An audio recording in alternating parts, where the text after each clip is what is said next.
భారతదేశ చరిత్రలో, ప్రపంచ చరిత్రలో క్యాపిటల్ నగరంలో రిజర్వాయర్ కట్టిన సందర్భాలు ఎక్కడైనా ఉన్నాయండి?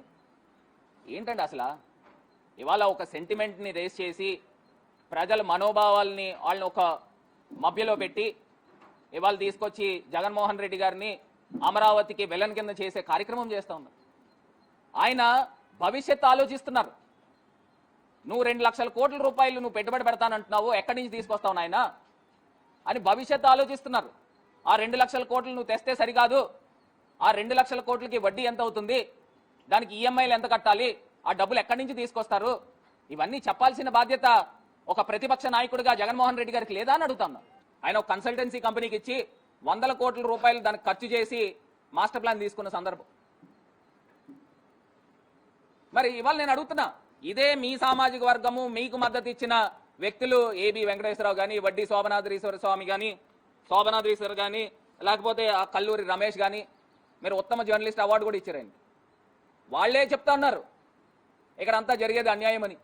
ఈయన ఒక ప్రాంతంలో తీసుకొచ్చి సెంట్రలైజ్డ్ చేసి ఇన్ని లక్షల కోట్ల రూపాయలు ఎక్కడ కేంద్ర ప్రభుత్వం గ్రాంట్లు ఇవ్వకపోగా ఈయన తీసుకొచ్చి సెంట్రలైజ్ చేసి అక్కడ పెట్టుబడి పెడతా ఉన్నాడు. ఆంధ్రప్రదేశ్ రాష్ట్రంలో 6-7 కోట్ల మంది ప్రజలు ఉన్నారు. ఇప్పటికే 3,34,000 కోట్ల రూపాయలు అప్పు చేశారు. కేంద్ర ప్రభుత్వం పెంబసాని మాట్లాడిన మాటలు ఒకసారి చూడండి.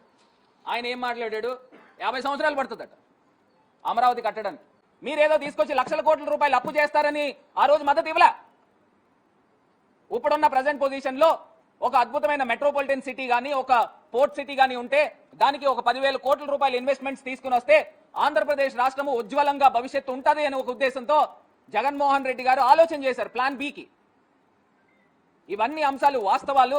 ప్రజలు ఏమీ అమాయకులు కాదు.